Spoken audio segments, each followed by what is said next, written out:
You are not even family. It's enough for the wife to stay over there. My mother-in-law and husband sneered at me. When I went to my in-laws' house, I was ordered to sleep in a basement with a temperature of 105 degrees Fahrenheit. With smirks on their faces, they went off to the air-conditioned living room. Enraged by their terrible treatment, I left the divorce papers and disappeared. Then, the next morning, there were 100 voicemails from my shocked husband. The revenge has only just begun. An epic tale of revenge was just beginning at that very moment. My name is Angela.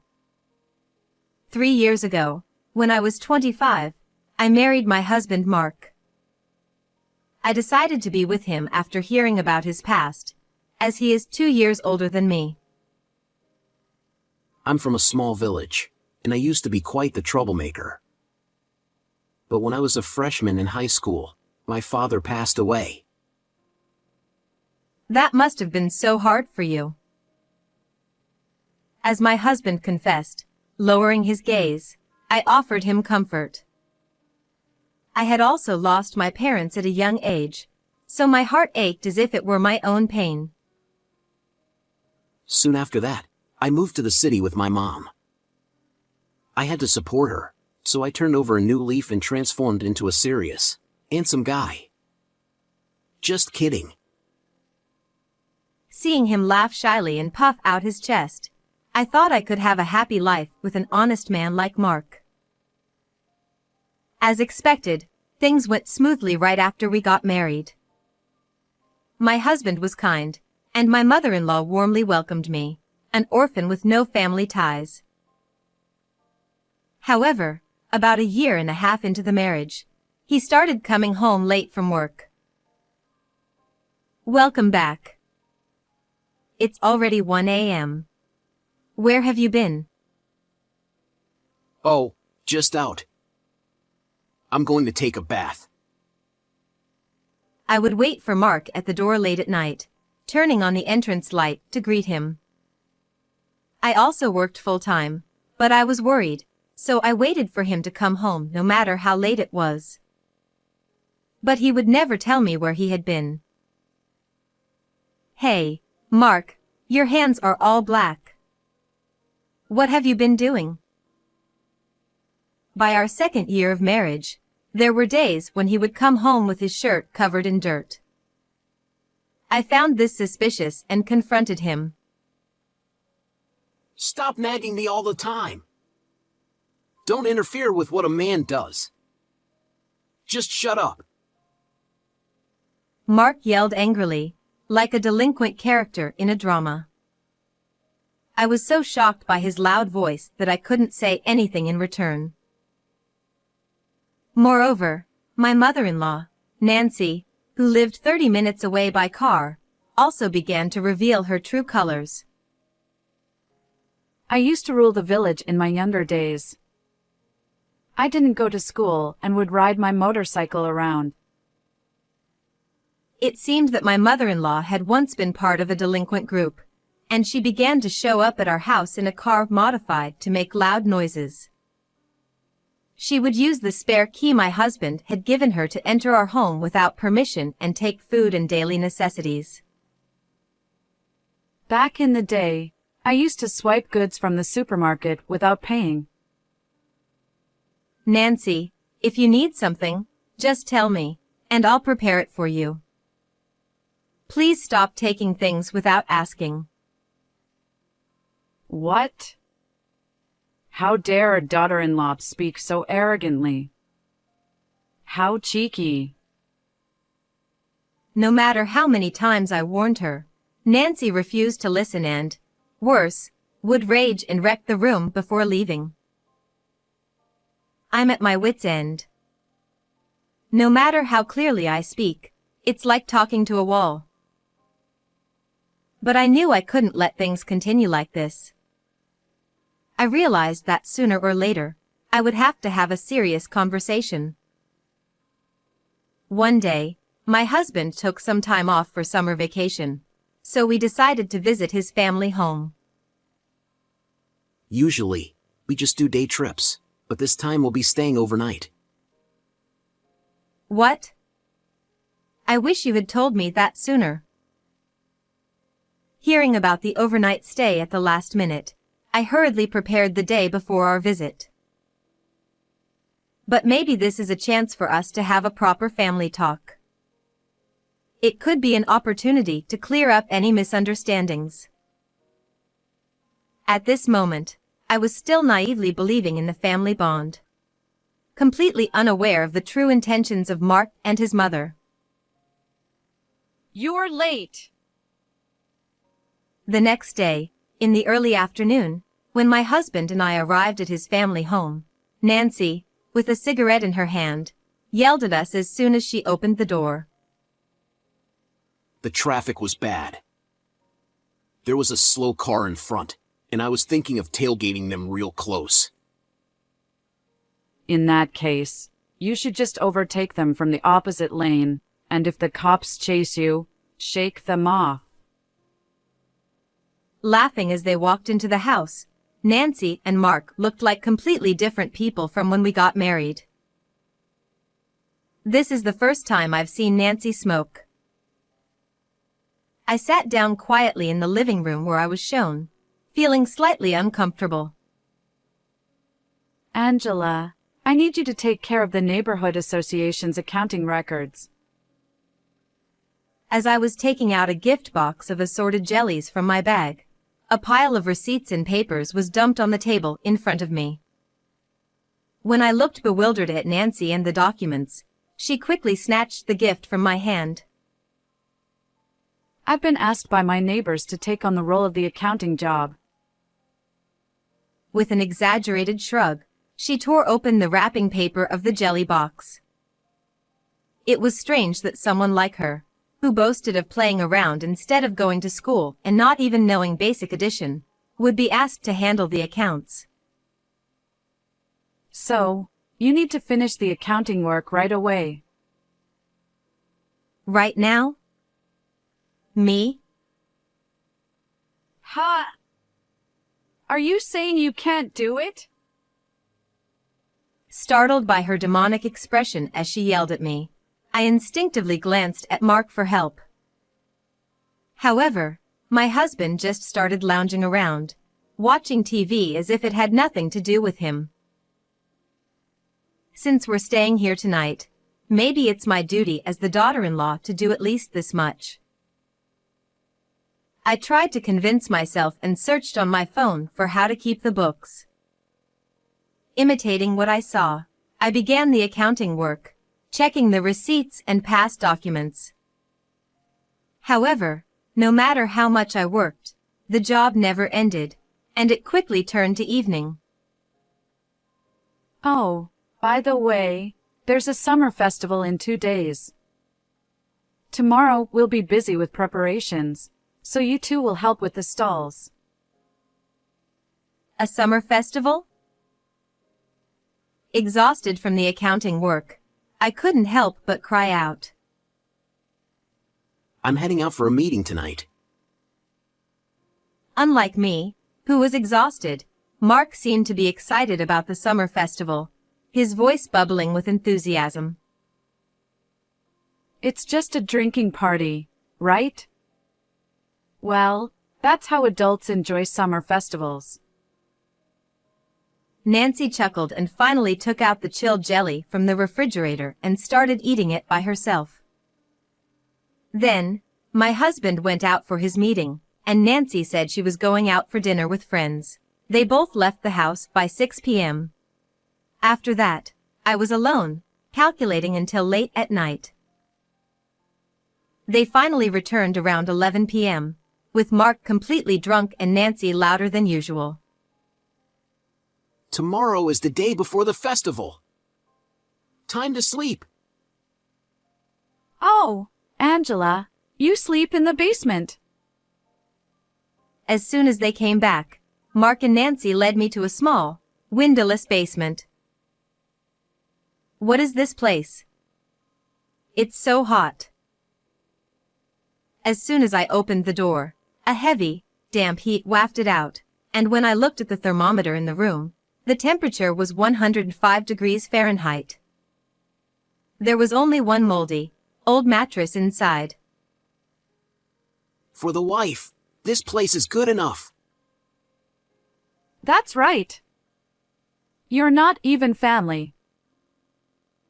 When I looked at the two of them in disbelief, they both snickered, saying, "You should be grateful we even prepared a mattress for an outsider. This can't be. If I sleep here, I'll get heat stroke." I pleaded desperately, asking them to at least let me sleep on the living room sofa. But at that moment, Nancy shot me a sharp glare. Ha! A stranger like you is being so selfish. We'll talk after you finish the remaining accounts. She shoved all the accounting documents into the basement, her breath reeking of alcohol. Tomorrow is the festival preparations. We're leaving early in the morning. Mark, completely drunk, spat out these words before heading back to the air-conditioned living room with Nancy. It's too hot in here to do any calculations. And we can't even have a family conversation. I found the basement suffocating, so I went out into the night garden to cool off and think about what to do. Then, from inside the house, I heard Nancy's voice as she talked on the phone with a neighbor. I strained to listen and heard her saying something I never expected. "What? Is that what this is about? Fine, I'm ending this marriage today." Learning the terrifying truth, I was filled with rage. I waited until the family was asleep, then quietly researched the necessary documents and procedures for a divorce. I printed the required papers and placed them smack in the middle of the basement. Well, tomorrow will be interesting. I smirked and left the in-laws' house, deciding to stay at a nearby business hotel. I could hardly sleep that night, but the next morning, I was in a great mood. I received numerous calls from my husband, and there were 100 voicemails. When I played them back, I heard Mark's loud voice saying, What's the meaning of leaving divorce papers like that? My mother-in-law also shouted, Are you planning not to come for the summer festival preparations? You stupid wife! However, their voices gradually toned down, and by late morning, they had changed to something pitiful, almost on the verge of tears. It seems like it's just the right time. Sensing what might have happened, I decided to head to the summer festival preparation site, carrying a paper bag. When I arrived at the site, I was met with the sound of shouting. What is the meaning of this? William, the neighborhood chairman, who was almost 70, was furiously questioning my husband and mother-in-law. The two of them were pale-faced, stammering nervously.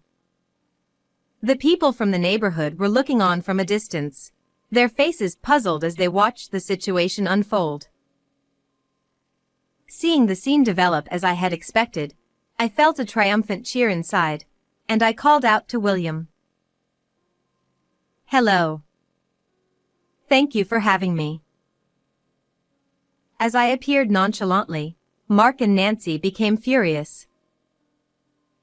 Where have you been? Give the financial report immediately. You were so happy to say, I'll handle it, and worked on the books yesterday.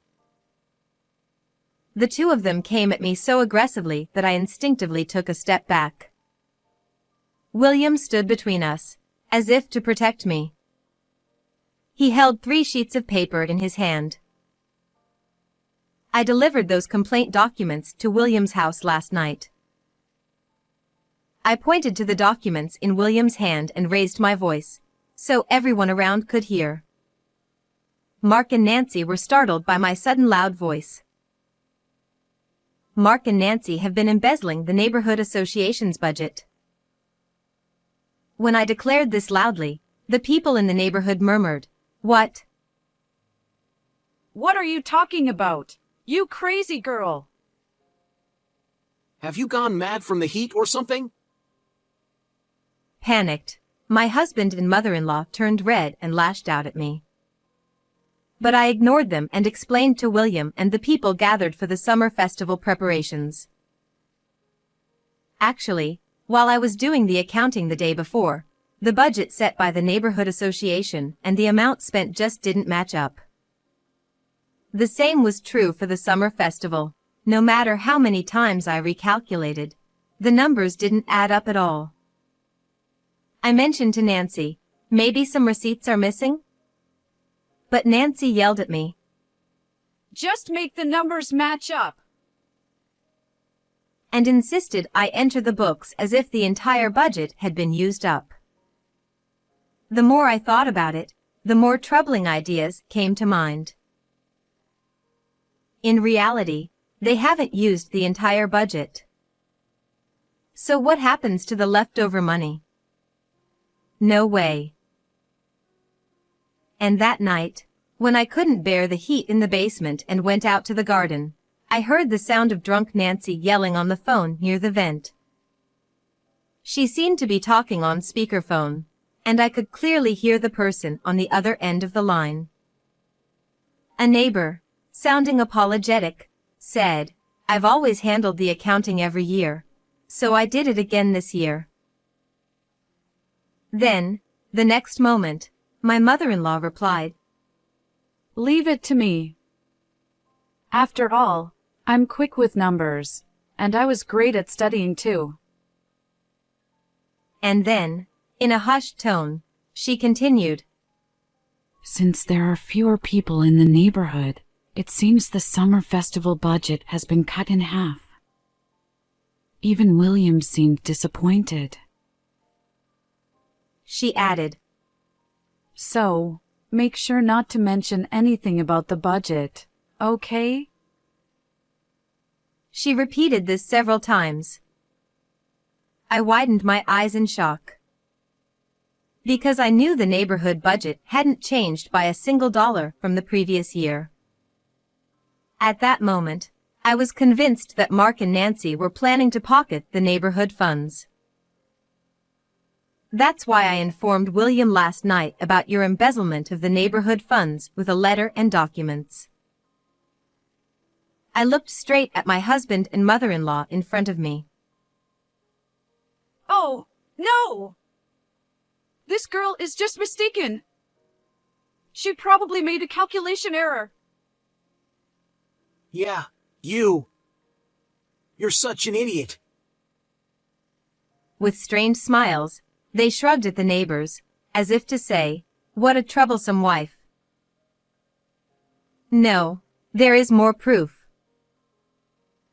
When I took my smartphone out of my bag, Mark and Nancy looked at me with puzzled expressions.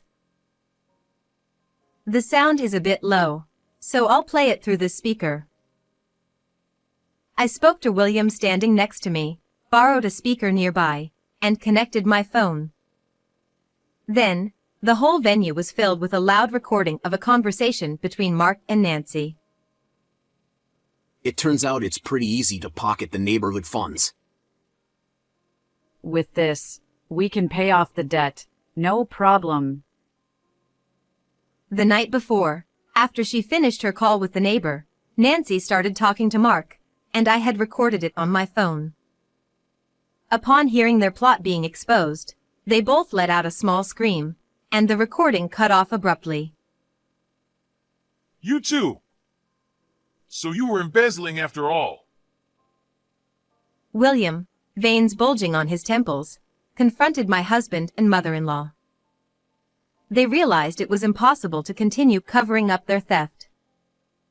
After a brief moment of silence, Nancy furrowed her brows deeply, putting on a troubled face. William, I'm so sorry. I was struggling to make ends meet, and I did something terrible. Nancy looked down meekly, like a pitiful heroine in a tragedy. We're a single-parent family, right? Mom went through so much to raise me. I'm sorry. I just wanted to make things easier for her in the wrong way. Mark, loudly apologizing as if to protect his mother, appeared to be the perfect picture of a devoted son. Even William seemed moved, his stern eyes softening with sympathy. I didn't miss the look on their faces, which said, "We've got this." Well, then, in the next recording, you must be saying something honorable.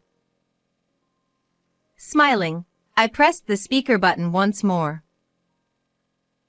After a burst of static noise filled the venue, my husband and mother-in-law's conversation came through again.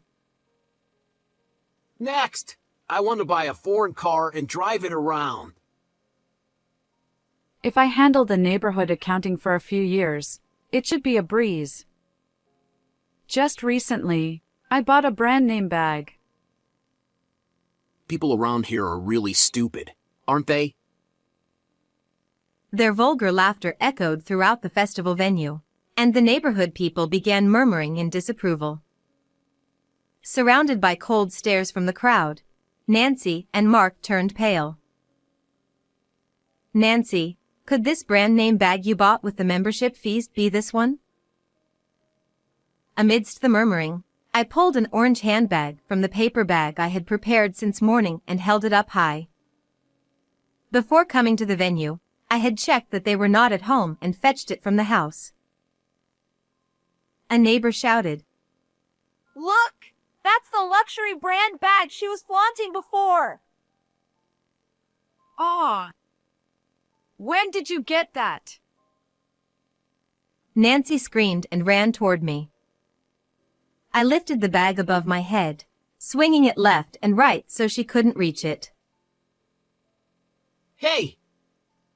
That was bought on an installment plan, before we got the neighborhood money. Be careful with it. Mark, with a frantic look on his face, ran up and snatched the bag from my hand. As we continued to glare at each other, William's voice echoed over the now silent festival grounds. Luxury brands, foreign cars. All lies. What do you think the neighborhood dues are for? Exactly. They're treating it like their personal wallet. I stood next to William and pulled out more documents from the paper bag. It turned out that Mark and Nancy were obsessed with modifying cars, and they were pouring a lot of money into that, too. Mark had been coming home late at night with dirty shirts because he was working on cars.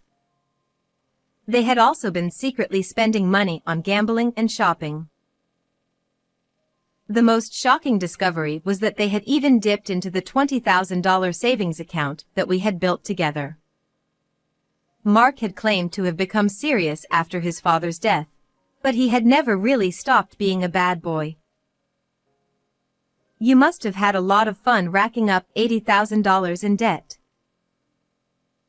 I pulled out a promissory note from the paper bag and waved it in front of them. Before coming to the festival, I had found not just the bag but also the debt acknowledgement and receipts from the company handling the car modifications. Exposed for their debts, Mark and Nancy trembled, their lips quivering, their faces as pale as ghosts. To use the fees everyone paid for such things. Unforgivable. William scolded them, looking at the documents I had presented. By the way, Mark, you seem to be in a great mood at last night's drinking party. William suddenly brought up the party my husband had gone to, claiming it was a meeting. William was a local notable. He had shown up briefly at the party before leaving for other greetings and work elsewhere. Once William left, Mark apparently let his guard down, drank heavily, and bragged about his past misdeeds as if they were heroic exploits. Quite ridiculous for someone his age. I felt embarrassed, but my husband had done more than that. He had persistently hit on a young woman who had just turned 20, trying to get her to go out with him. Attendees around him had repeatedly tried to stop Mark, but he was too drunk to listen to any of them. No way I would do something like that while married. Oh, but you were flirting. You left early, so you didn't see anything. Mark pouted like a child, and William sighed in exasperation. You fool. The girl you were hitting on was my dear granddaughter. I heard everything straight from her. My husband's face drained of color at this unexpected turn of events. Seeing this, the neighbors around us chuckled and said, "That's why we tried to stop you."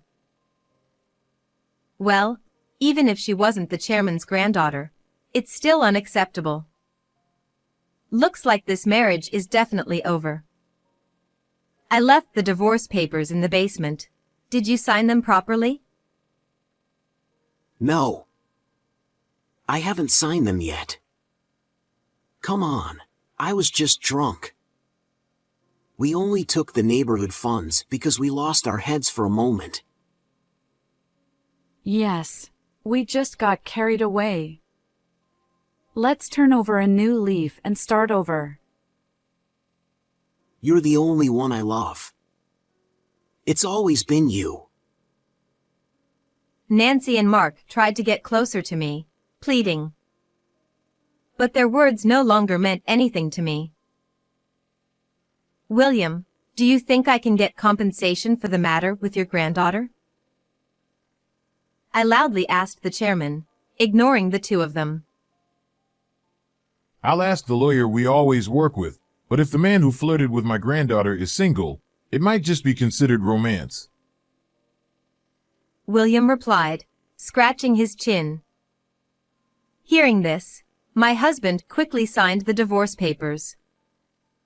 As soon as Mark finished writing his name, I snatched the document and put it in my bag. Even if you're single now, you were married when you were harassing her, so it still counts. That's right. First, we'll have a proper trial for the embezzlement.